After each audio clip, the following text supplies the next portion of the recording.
Everybody who's been involved in organizing this historic assembly.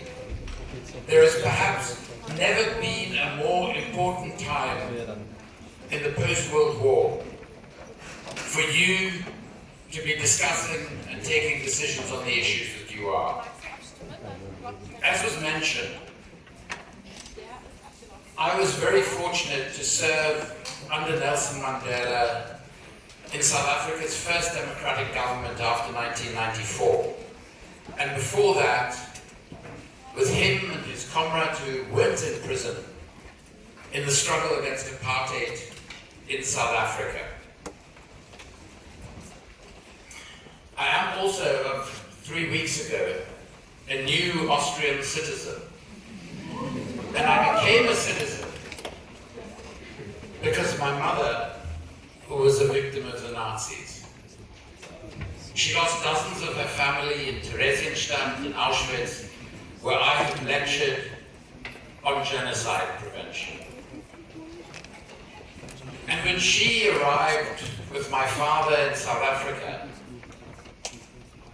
she understood for the first time the real meaning of never again. Because she realized that black South Africans were being treated like Europe's Jews had been treated like by the Nazis. And for her, never again was for all humanity. Not for Jews, not for Europeans, not just for people who are as pale-skinned as I am, but for everybody. And unfortunately, this is a truth that is having to be retaught to the world.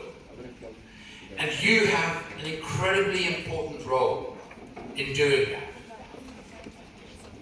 When Mandela was released from prison, he made a trip around the world, primarily to the United Kingdom, to Europe, to the United States, to Cuba. And the main purpose of that trip was to thank students. Students who had built encampments, students who had boycotted companies linked to apartheid South Africa, students who refused to take out loans with banks that were bankrolling apartheid.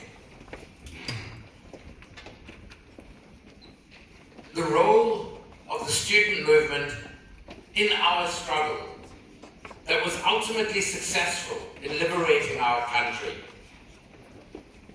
was built by students and maintained by students all over the world. And at a time like this, your ability to influence your university to boycott, to impose BDS, because it was the isolation of apartheid South Africa, academically, culturally, in terms of sporting ties, and of course, crucially, economically, that was absolutely central to the liberation of South Africa.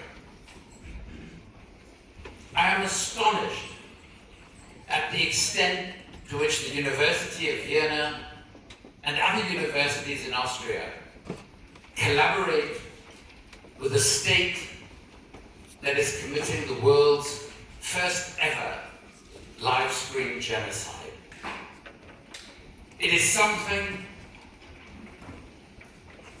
that the university should not even consider, let alone practically engage with. But in addition to collaborating with universities such as the Hebrew University, which is an active participant in Israel's military-industrial complex, the university's involvement with the EU Horizon program, in which Israel is a key and critical partner, is unforgivable. Edward Said, the brilliant Palestinian academic, described how power repeats untruths until they have the force of truth. Your role is to speak truth to that power. You have the power to change the conduct of your university. And that will impact other universities in Austria, and it will impact other players within Austrian society. When Nelson Mandela came out of jail after 27 years, he was asked how he had retained hope. And he said it was simple. I had great faith in our people across South Africa.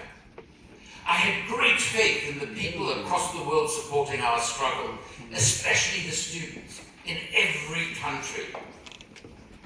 And he said,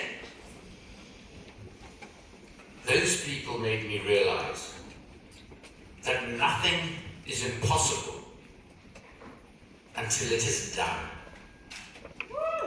So certainly, as apartheid South Africa is today a free country, not a perfect country, but a free country, so too will Palestine be free. Because as Mandela said, our freedom is incomplete without the freedom of the Palestinians. Thank you.